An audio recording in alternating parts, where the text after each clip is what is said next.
Hello, I am Mantastic and Fantastic, and today I'm going to be talking about all the new and exciting changes coming up with the Dungeon Challenge 2.0 that's coming to Creature Quest with this brand new patch. So basically VCME has been doing lots of various testings and ways to basically upgrade and overhaul the existing PvP system, because for the most part it's been either throw a bunch of stunning cards together, get lucky, or fail. Like, it's just a problematic scenario, and this Dungeon Challenge 2.0 is going to try and circumnavigate the fact that the stun meta is just basically like rolling a dice, getting lucky in the stuns, or getting lucky in terms of what turn timers you face. So there will now be rotating color buffs as well as upgrades to existing bosses, in that they will receive first turn stun and silence immunity. So because of the fact that we know that we can use our Dungeon Defender bosses specials on the first turn, it will shift and change the teams we bring to fight dungeon challenges, as well as the cards we wish to populate our dungeons with. So basically with Dungeon Challenge 2.0, the main buffs that are going to occur are rotating color buffs that will basically occur on a weekly basis. It's just random which color is occurring, and obviously if you have creatures of that color, they're going to be significantly stronger, more formidable, and scary. However, what's going to be consistent across all weeks is bosses gaining stun and silence immunity for their first turn. So that means they're always going to be able to cast their very first special ability uninhibited. So that is going to be dangerous for attackers, because now you have to eat that incoming special, and if your team is not prepared for it, you're going to have a bad time potentially. Furthermore, certain bosses are just going to be somewhat unstoppable, because when they get buffed and are stun, silence, immune, they're going to be absolutely terrifying to face. However, all of the changes that are occurring are going to be happening only in 3-wave dungeons, as well as the fact that players have to populate their dungeons. They have to populate multiple dungeons. So instead of having just one dungeon, now you have 5 different 3-wave dungeons if you're in gold tier. So updating my tier list. Basically, up arrows indicate if a creature has moved up from the previous tier list. Multiple up arrows indicate they've moved up several tiers. Down arrows work in the opposite direction. All my tier lists assume they are max awoken and the same number of combo dots, which is obviously not a realistic scenario for the average player. Not everyone has fully awoken legendaries. I don't have any. And that can be problematic, because certain cards only become truly terrifying when they're fully awoken, so you have to take these with a grain of salt. Furthermore, the fact that the most common thing is a 3-dot legendary, the fact that if you have a 4-dot is going to propel that creature up maybe a tier or 2, just because that extra combo dot means they're that much more powerful and useful. So, what are the new criteria for dungeon offense? So basically, we now have to plan our teams around the fact that we are going to be absorbing this incoming special ability. We have to essentially accept the fact that we are going to be hit by something dangerous, and our teams to be built accordingly. So there's going to be new criteria, and I'm going to be highlighting the new criteria and strong points or weak points of what makes a strong dungeon offensive creature. With all that being said, because we are eating a special ability on the first turn, it's sometimes maybe riskier to have 16 times multipliers across your creatures, because if something dies, you don't get a multiplier. So maybe having more 8 times might be more feasible, just to keep yourself having a little bit of a backup plan overall.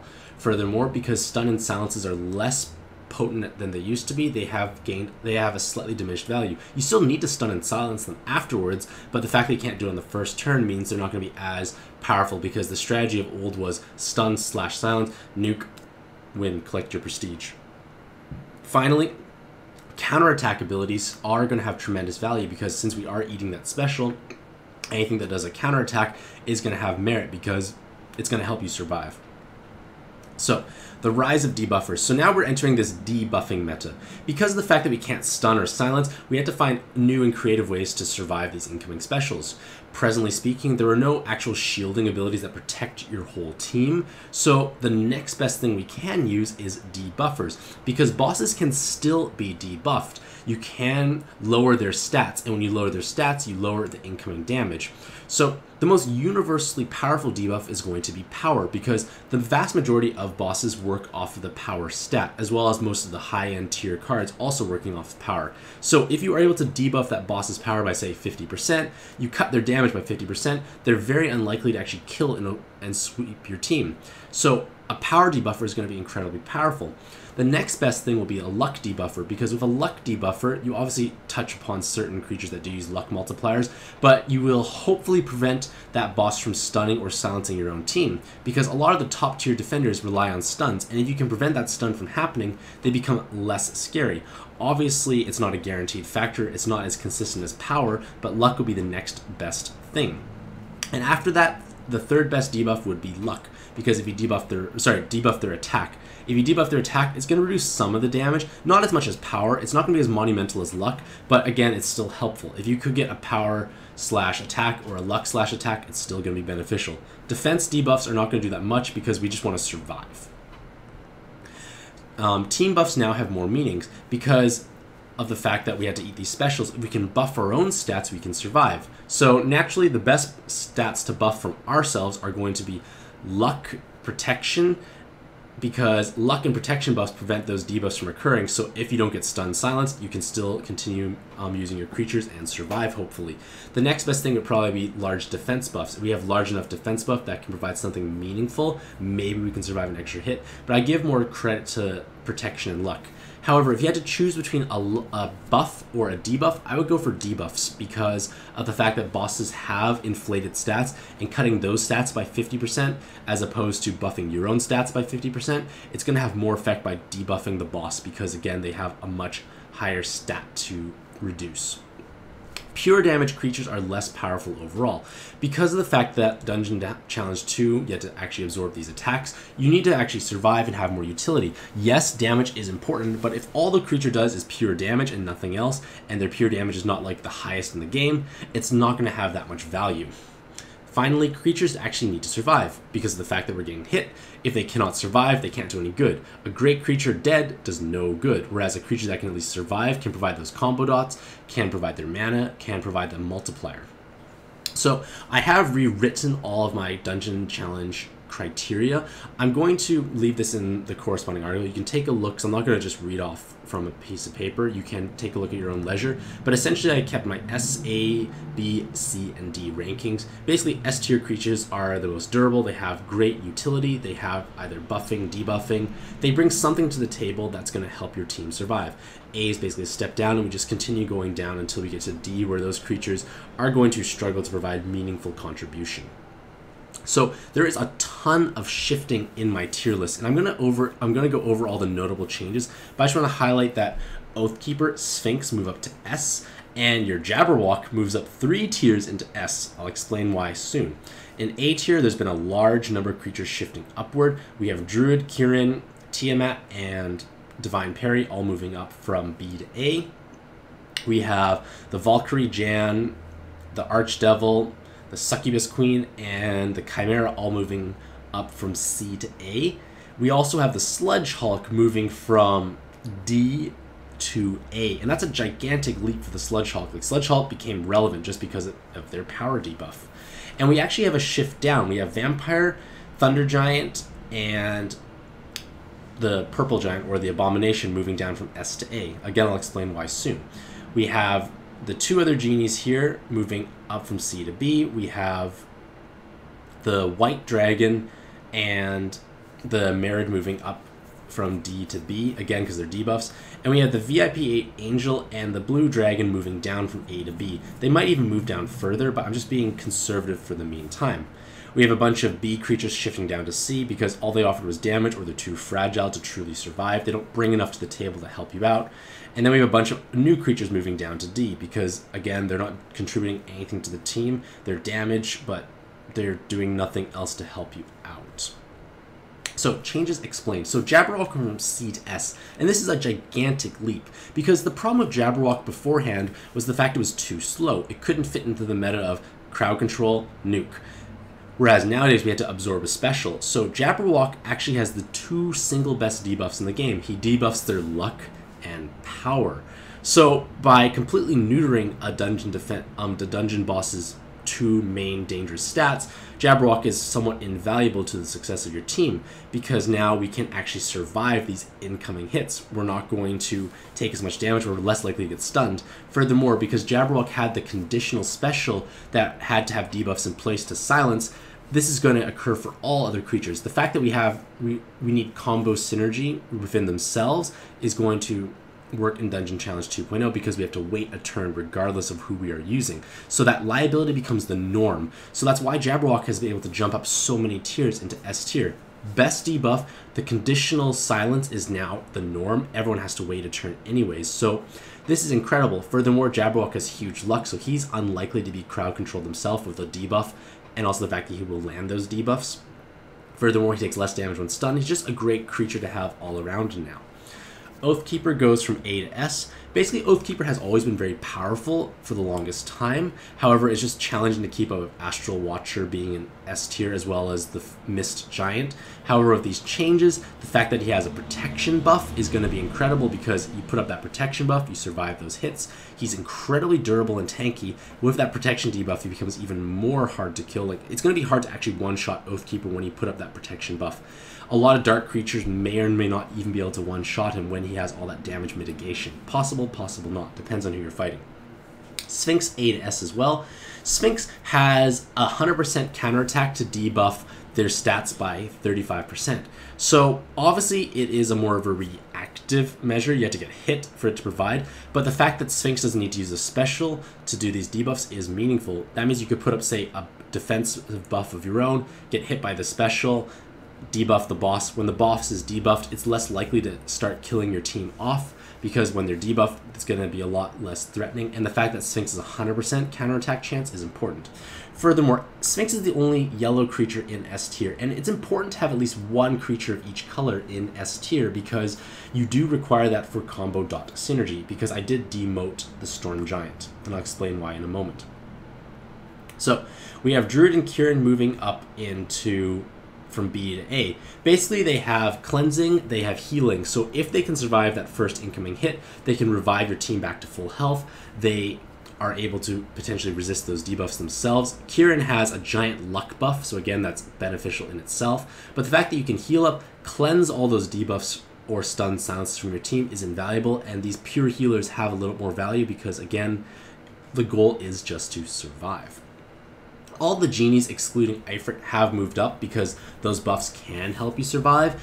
And the fact that their specials that were conditional before are now the norm. You cast that buff, the second turn they're going to heal you, they're going to cleanse. They have innate durability themselves. They take less damage from specials, they take less damage from physical attacks. So they're a little more powerful to own overall. Various power debuffers have moved from X into A. Basically, only Jabberwock moved into S because he does everything, but all of these ones here actually have meaning because these creatures here all can debuff the enemy's power, and when their power is debuffed, you survive that large incoming hit, so they're actually valuable. Sludge Hulk was the one who gained the most ranks because they were pretty useless beforehand, and now they're great because that dot does have meaning because a dot is going to tick it a little longer, but it's mostly the power debuff and the fact that Sludge Hulk gains damage reduction when they are debuffed. Vampire, Storm Giant, and Abomination go from S to A. Basically, Vampire is still a very powerful creature. He's able to solo things. He has great high damage nuking potential. He is self-healing. But with dungeon bosses resisting that stun the first time, he's less reliable because he is quite fragile. He has a chance of getting killed, and the fact that his healing is reactive, not proactive, is problematic, and that's why he gets demoted. He's kind of akin to those pure healers. Yes, he does have damage, but he's not going to help his team out as much as before because you have to eat that special, and none of his abilities are going to provide any benefit.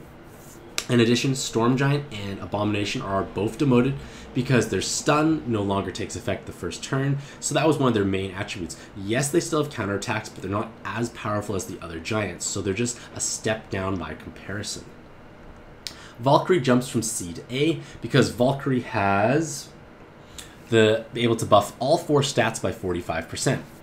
You've got all 4 buffs. You're pretty amazing overall, and it's a big jump for her. She has average damage, but the fact that you're buffing everything is important, and to my knowledge, she's the only person who buffs luck and defense at the same time. The power and attack buffs are nice, but they're not doing that much.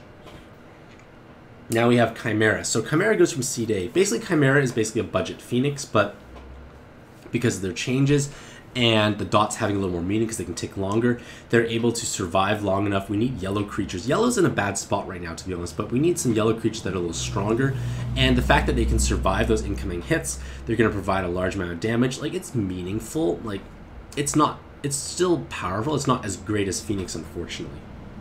So VIP8 and Blue Dragon have both been demoted. Basically, VIP8 was a pure damage nuker, which is great at the time. He's durable, has self-heal, has some splashing effect.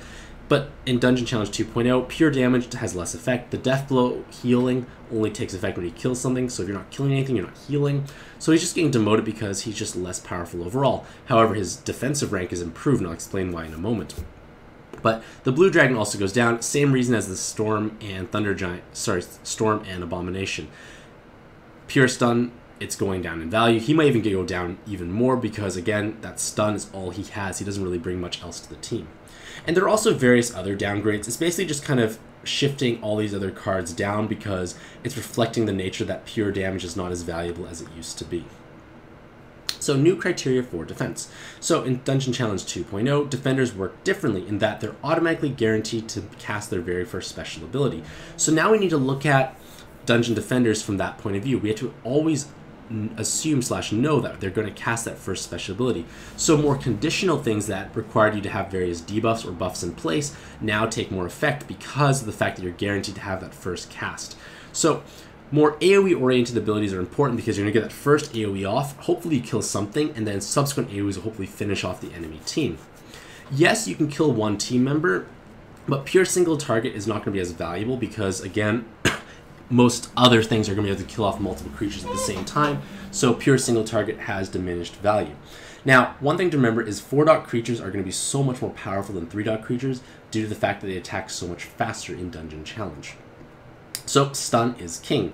So for those who have been playing for a bit of time now, we have possibly come to realize that the stun meta is somewhat silly because basically if you get stunned, your run can be over. And we can apply that same logic to your dungeon defenders because if your boss can stun multiple creatures at the same time, they are going to be very powerful and very scary because creatures can be stun locked. When a defender stuns your offensive team, the stun can be reapplied and reapplied infinitely. It's possible you never ever get to take an action and you could be stunned into oblivion and die. So AoE stuns are valuable. Single target, not so great. Single target should be killing off that creature anyways, but AoE stuns are much more formidable because you disable their team, they lose the chance to combo, they may get their crowd control stunned, and they just get in this cycle of being stunned and they are just killed.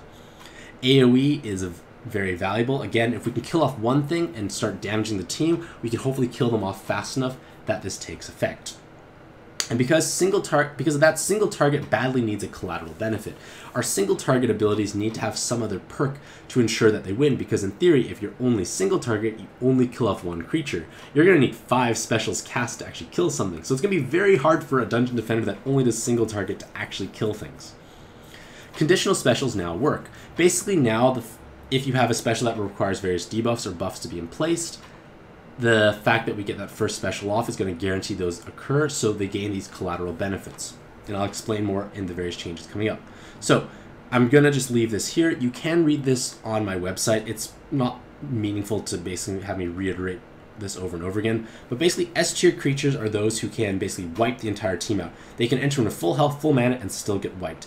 A creatures need a little bit more help or a little more luck to achieve the same level of success, and then we go down all the way to D, with H being healers. H is the worst because healers just can't do anything, so we'll just assume that they don't really count. So the Ancient Blue Dragon moves up 1 tier. Stegosaur and VIP8 also move up from B to A. We have Cerebus, Jabberwock, and Medusa going from C to B. Maybe they could go up higher in the future. We'll have to take a look. And Frost Giant moves down from A to B.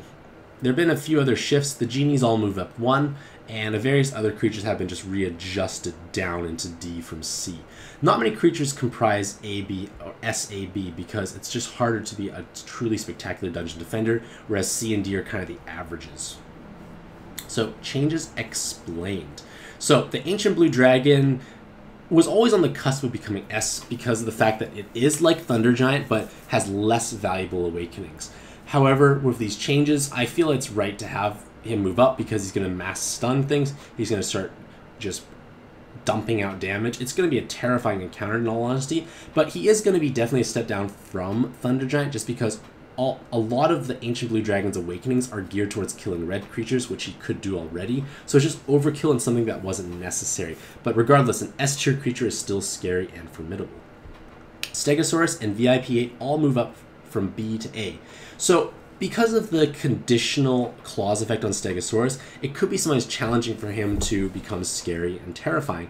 Now, if these changes here, when fully awoken, he's going to be able to cast his special ability all the time and debuff everyone's defense.